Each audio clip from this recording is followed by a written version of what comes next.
In thinking about orthodoxy, I want to say a little bit more about gender, which is to think about both men and women, in this case in particular, because those are the primary categories in Judaism in terms of marriage.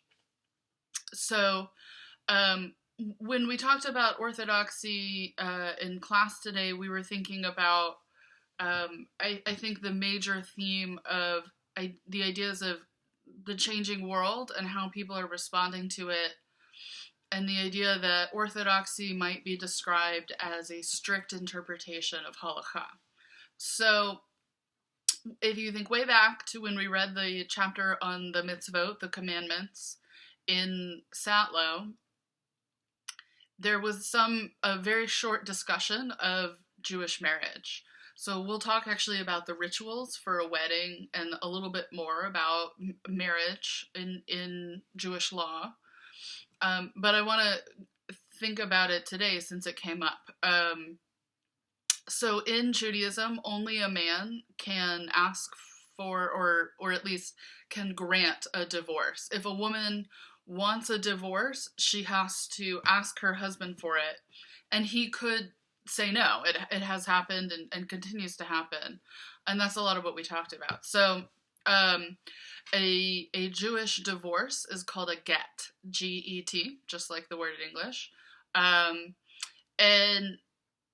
I want to say about this that on the one hand, there are people who are committed to a strict interpretation of this particular halakhic question, but there are also others who are really trying to rethink it, who are arguing for new interpretations of halakha, as well as some who are kind of in the middle, who continue to practice the halakha as it's described, but use American courts to work for women's rights. So a basic principle that I want to say going into this is it's not as if only Reform Judaism somehow, for example, is interested in women's rights. Although women's rights were a key, at least rhetorical, position of classical reform,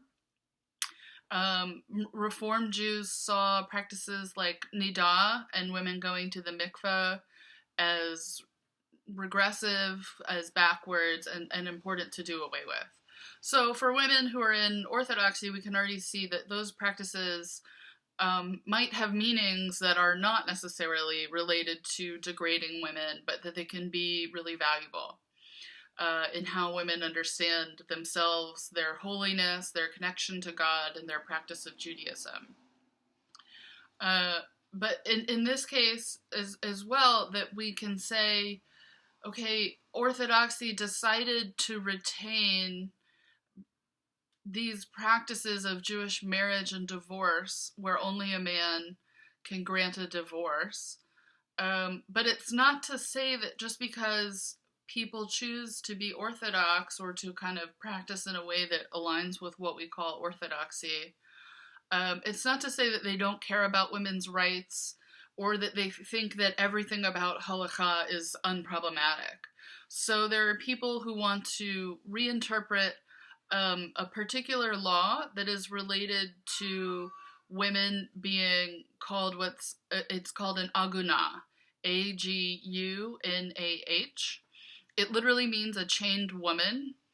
And so this is a woman who, if her husband says no to granting a divorce, she can't get remarried. If she gets remarried, it changes the status of her children. They have this kind of outsider status called, my cat is participating in this conversation, sorry. So her children would be called a mamzer, M-A-M-Z-E-R. And they would lose a lot of rights, and especially in terms of their own marriage and sexuality, things like that. They could only marry other Jews who are mamzerim. So some people think that halakha should be reinterpreted to simply kind of do away with this framework. Conservative Judaism, for example, has made a ruling that both men and women can ask for a divorce, and the other person can't say no. Some Orthodox Jews think that the law should be left alone. It's Jewish law. It's what God commanded, something like that. And really, maybe they're okay with a hierarchy between genders that puts men above women. But others think that it's really possible to be both Orthodox and feminist. And I don't mean only women. I mean that there are men who are really fighting, including rabbis, to think what to do about this. So something kind of unprecedented that's happened is that in the United States, the Orthodox Union actually requires Jews to sign a prenup, a prenuptial agreement, with a civic court, with a U.S. court. And so that prenuptial agreement would say if the woman asks for a divorce, the man has to give it, and for each day that he doesn't give it, penalties accrue. This is primarily financial, and so it would be something that would be appropriate to his financial status, $1,000 a day or something like this, that he would have to pay for however long he refuses to grant the get. It's innovative. It's a way to keep Jewish law, but it's kind of unprecedented that there would be a ruling that Jews have to go to a secular court in order to do something that's related to Jewish law, to halakha, rather than only dealing with marriage with relationship to Jewish law. So it's kind of fascinating. And then, then there are just other people who think that it should be rewritten and that it can be reinterpreted, right? That there are Orthodox Jews who think that way. And so I want to just sort of use this as an example to say Orthodoxy is really complicated. People push for a variety of different positions.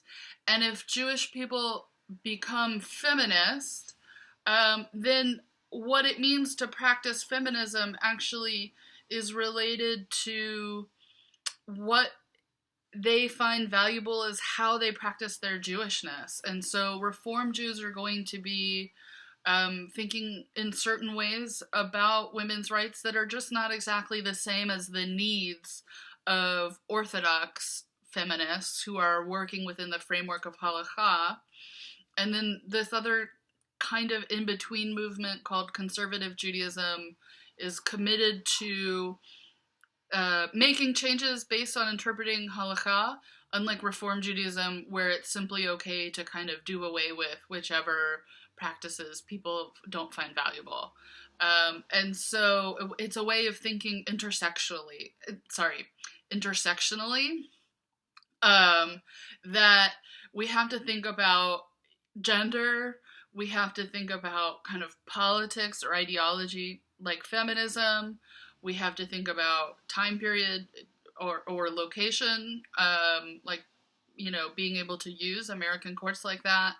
And we really have to think about what movement or denomination of Judaism that people are a part of to understand what kind of questions they might have about their practice, what kinds of activism they might be participating in, things like that.